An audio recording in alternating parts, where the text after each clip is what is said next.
भुवनेश्वर का एक पुराना engineering college Shri Kalinga institute of technology. यहाँ का डी हॉस्टल थोड़ा पुराना था, जहाँ पहले मेडिकल स्टूडेंट रहते थे। फिर किसी घटना के बाद उसे बंद कर दिया गया था, लेकिन इस साल नए बैच के कुछ स्टूडेंट्स को वही शिफ्ट किया गया। लेकिन गाइस, ये स्टोरी आगे सुनने से पहले मैं आपको बताना चाहता हूँ कि ये जो आरब, नीरज, प्रिया और रचना है, ये चारों एक अच्छे दोस्त थे। मतलब हर टाइम में साथ में रहना, और किसी का भी अगर कुछ भी प्रॉब्लम हो तो एक दूसरे को मदद करते थे। आरब फर्स्ट ईयर का नीडर स्टूडेंट, हमेशा कैमरा ले घूमता है।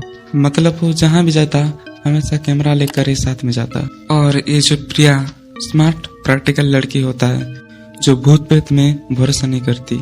और ये नीरज सबका जोकर, लेकिन अंदर से बहुत डरपोक। मतलब ये थोड़ा चिल बंदा था, लेकिन डरता बहुत था। लेकिन ये जो रचना थी, ये सबसे अलग थी।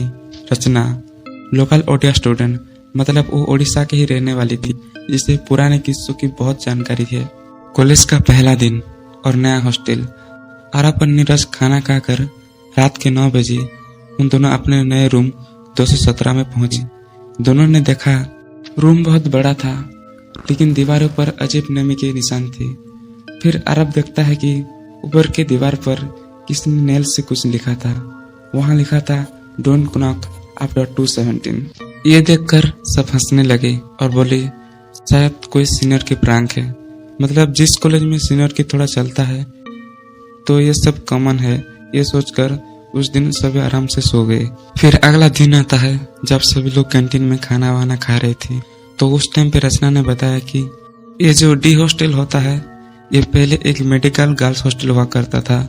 मतलब यहाँ पहले मेडिकल के स्टूडेंट रहते थे। और रचना बताती है कि कमरा नंबर 217 में एक लड़की रहती थी, जिसका नाम स्मिता नायडू थी।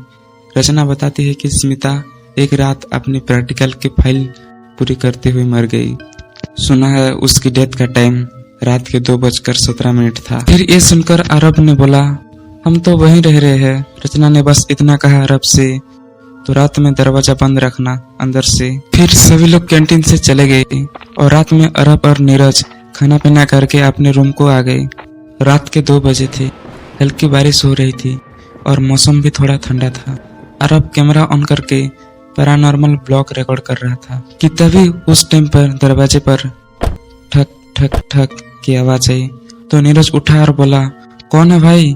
लेकिन बाहर कोई नहीं था। अरब ने अपने कैमरा पर टाइम देखा तो 2:17 हुआ था। तभी अचानक उस रूम का पंखा अपने आप बंद हो गया और साइड में एक टेबल रखा हुआ था, और उस टेबल के ऊपर एक फाइल रखी हुई थी और उस पेज पर लिखा था मेरा रिकॉर्ड अधूरा है। ये देखकर उन दोनों थोड़ा डर जाते हैं और दरवाजा और विंडो बंद करके सो जाते हैं। फिर अगली सुबह सबने कैमरा देखा। वीडियो में कोई नहीं दिख रहा था, पर गर्ल्स हॉस्टल ड्रेस में एक साया शीशों के पास खड़ा था।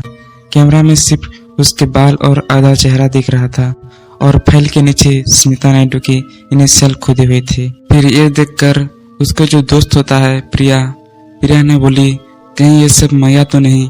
फिर ये सुनकर रचना ने कहा नहीं, वो बस अपना काम पूरा करना चाहते हैं। फिर रात हुई, अरब और नीरज अपना हॉस्टल पर आ जाते हैं। अरब ने तय किया कि वो उस रात सब रिकॉर्ड करेगा। फिर उन दोनों ने 2 बजे तक वेट किया और रात के 2:15 पर अरब ने कैमरा ऑन किया। जैसे ही 2:17 हुई, अचानक से अरब को फील हुआ कि उनके रूम में ठंडी हवा चल रही है। फिर जो टेबल पर रखा हुआ फाइल अपने आप खुली और स्मिता की अधूरी रिपोर्ट दिखी। अरब ने उस फाइल को ऑन कर अरब ने आखिरी पेज पर लिखा experiment completed by Smita Naidu. जैसे ही अरब ने यह लिखा, अचानक कमरा शांत हो गया। अगली सुबह प्रिया जब उनके रूम पर आई तो उसने देखा अरब ऐसे बेहोश था, लेकिन मुस्कुरा रहा था, और वो फाइल जहाँ थी उस टेबल पर लिखा था अब कोई ठक ठक नहीं करेगा। और फिर सब ठीक हो गया और कमरे के दीवार से वो लाइन मिट चुकी थी। फिर कुछ महीने बाद कॉलेज ने उस हॉस्टल की मरम्मत करवाई और कमरा नंबर 217 अब गर्ल्स स्टडी रूम बना दिया गया।